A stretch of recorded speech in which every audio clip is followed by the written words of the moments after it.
Good morning, grade 4s, and welcome to part 4 of Esio Trot.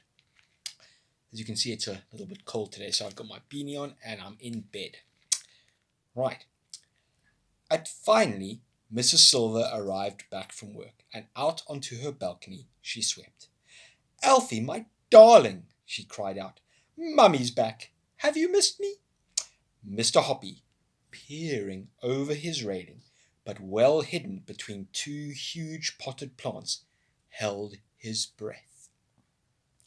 The new tortoise was still chomping away at the lettuce. My, Alfie, you do seem hungry today," Mrs. Silver was saying. "It must be Mr. Hoppy's magic words that I've been whispering to you."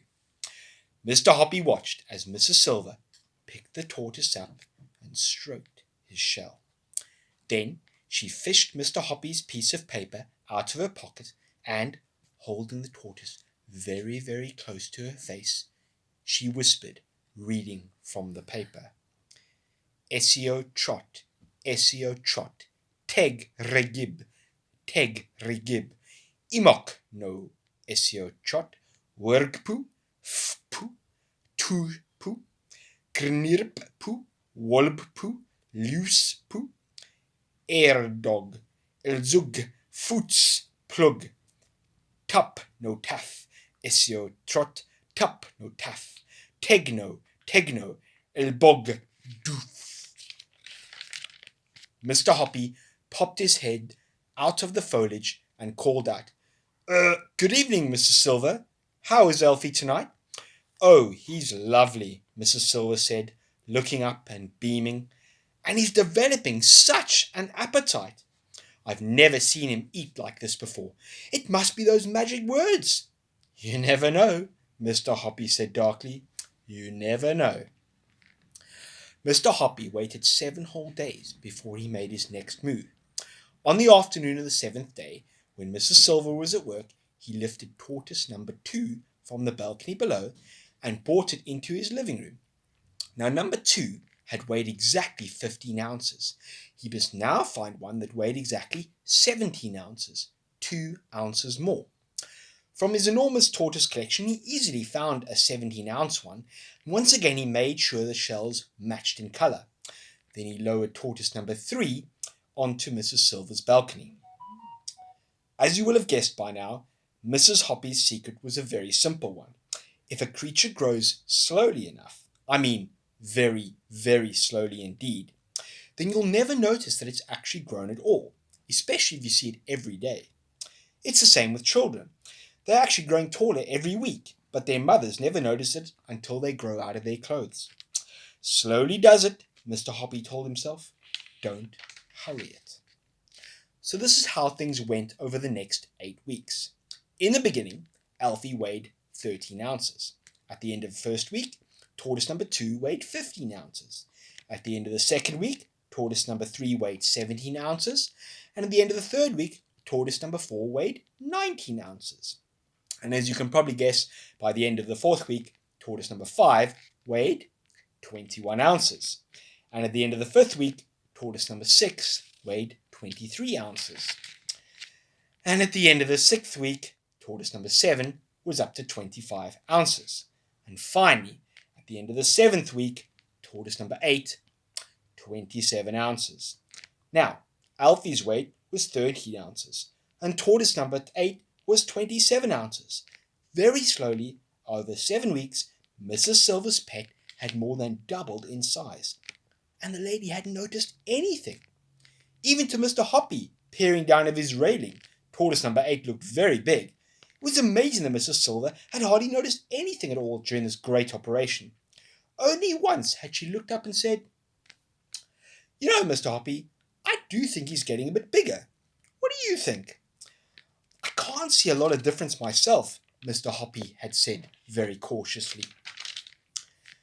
But now, perhaps it was time to call a halt, and that evening, Mr. Hoppy was just about to go out and suggest to Mrs. Silver that she ought to start weighing Alfie when a startled cry came from the balcony below, and it brought him out very fast.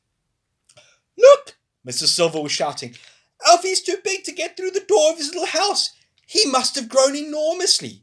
Ooh, weigh him now, Mr. Hoppy ordered. Take him to the scale and weigh him quick. Mrs. Silver did just that, and in half a minute she was back, holding the tortoise in both hands, waving it above her head and shouting, "Guess what, Mr. Hoppy? Guess what?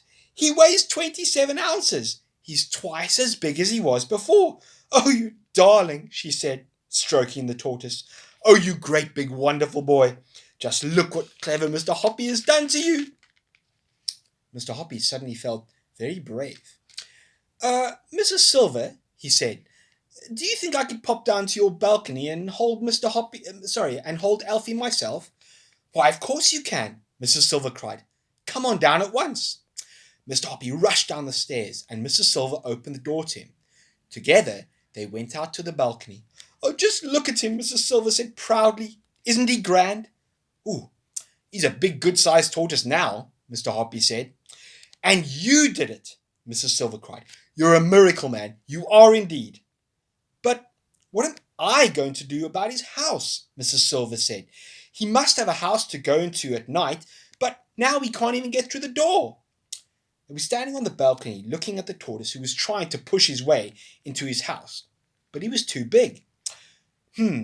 I'm going to have to enlarge that door," Mrs. Silver said. "Oh, don't do that," Mr. Hoppy said. "You mustn't go chopping up such a pretty little house.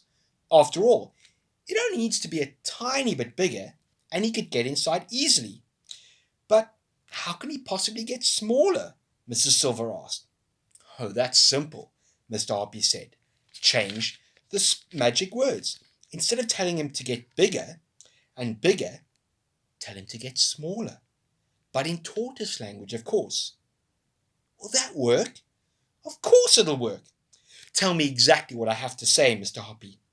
Mr. Hoppy got out a piece of paper and a pencil and wrote, "Esio Trot, Esio Trot, Teg a tib relams, a tib relams." "That'll do it, Mrs. Silver," he said, handing her the paper. "I don't mind trying it," Mrs. Silver said, "but look here, I wouldn't want him to get titchy small all over again, Mr. Hoppy." "Oh, he won't do that, dear lady, he won't," Mr. Hoppy said. "Say it only tonight and tomorrow morning, and then see what happens. You never know, we might be lucky." "Oh, if it works," Mrs. Silver said, touching him softly on the arm, "then you are the cleverest man alive."